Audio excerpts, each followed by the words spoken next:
Assalamualaikum warahmatullahi wabarakatuh. Halo teman-teman, saya Fahmi Ramadhan Setiawan, kelas 12 IPS 2, nomor absen 12, akan menceritakan dan menjelaskan kepada kalian tentang agresi militer satu Belanda dan perjanjian Renville. Kalian pada tahu gak sih perjanjian Renville dan agresi militer Belanda satu? Kalau belum tahu, tonton sampai habis ya. 2 tahun setelah kemerdekaan Indonesia tahun 1945 oleh Bung Karno dan Bung Hatta, ternyata belum lepas dari belenggu penjajahan bangsa Barat. Belanda yang sedianya sudah kalah oleh Jepang kembali lagi ke Indonesia karena menganggap Indonesia sebagai tanah miliknya. Pada tahun 1947, Belanda melakukan agresi ke Indonesia. Kita lanjut ya ke latar belakang. Pada tanggal 21 Juli 1947 sampai 5 Agustus 1947, Belanda melakukan operated product. Kalian pada tahu nggak sih apa itu operated product? Operated product dalam bahasa Indonesia bisa disebut sebagai aksi polisional atau juga agresi militer Belanda satu. Belanda mengintervensi Jawa dan Sumatera atas dasar perjanjian Linggarjati. Belanda menganggap Indonesia sebagai negara persemakmurannya yang berbentuk federal. Belanda juga membentuk Dewan Keamanan untuk mengamankan perlawanan rakyat. Tetapi bagi Indonesia, perjanjian Linggarjati menyatakan bahwa Indonesia telah bebas dari Belanda dan menganggap agresi militer tersebut melanggar perjanjian Linggarjati. Lanjut, pada tanggal 15 Juli 1947, Belanda mengeluarkan ultimatum untuk Indonesia melalui Gubernur Jenderal pada saat itu Van Mook. Van Mook mengeluarkan ultimatum yang berisi untuk pasukan Indonesia menarik mundur 10 km dari garis yang ditetapkan. Namun pemerintah Republik Indonesia menolak hal tersebut karena melanggar perjanjian Linggarjati yang telah ditandatangani kedua belah pihak.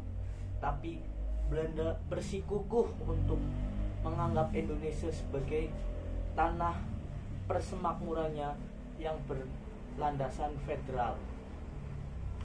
Belanda mengeluarkan 100.000 pasukan militernya dan disenjatai persenjataan lengkap dari Australia dan Inggris.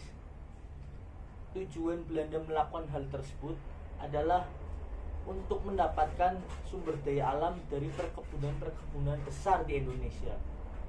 Setelah itu kita bahas tujuannya teman-teman. Pasti teman-teman kepo, apa sih tujuan Belanda melakukan agresi ini? Tujuan Belanda yang pertama adalah untuk politik. Tujuan Belanda dalam hal politik adalah menghapuskan kedaulatan RI.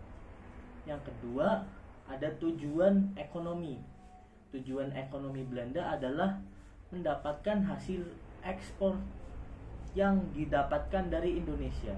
Yang ketiga adalah tujuan untuk militer, yaitu menghancurkan Tentara Nasional Indonesia. Nah, itu tujuannya Belanda melakukan agresi militer Belanda yang pertama. Lanjut. Nah, sekarang kita bahas dampak ya teman-teman. Ada yang tahu apa sih kira-kira dampak yang ditimbulkan dari agresi militer Belanda satu untuk Indonesia? Nah, sekarang aku mau jelasin nih. Dampak agresi militer Belanda satu bagi Indonesia adalah sempat dikuasainya perkebunan-perkebunan luas di daerah Jawa Barat, Jawa Timur, dan Sumatera.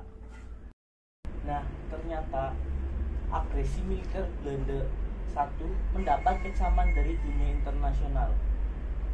India dan Australia mengajukan permasalahan ini ke Dewan Keamanan PBB dan diterima pada tanggal 1 Agustus 1947.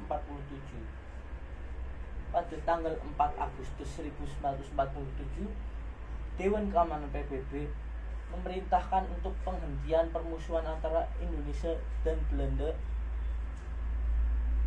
dan Dewan Keamanan PBB membentuk komisi konsul yang diketuai oleh konsul jenderal dari Amerika, Dr. Walter Ford, dan anggotanya ada konsul dari Cina, ada Prancis, Belgia, Inggris, dan Australia. Dari penelusuran konsul jenderal tersebut, ternyata dari tanggal 30 Juli sampai 4 Agustus 1145, Belanda masih melakukan agresinya terhadap Indonesia. Nah, sekarang kita masuk ke pembentukan KTN. KTN bisa disebut sebagai Komisi Tiga Negara, Commission Goodwill, atau Komisi Jasa-Jasa Baik.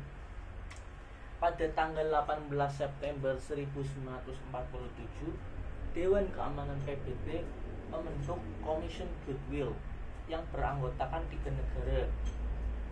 Belgia mewakili Belanda dan diwakili oleh diplomat bernama Paul van Zeeland.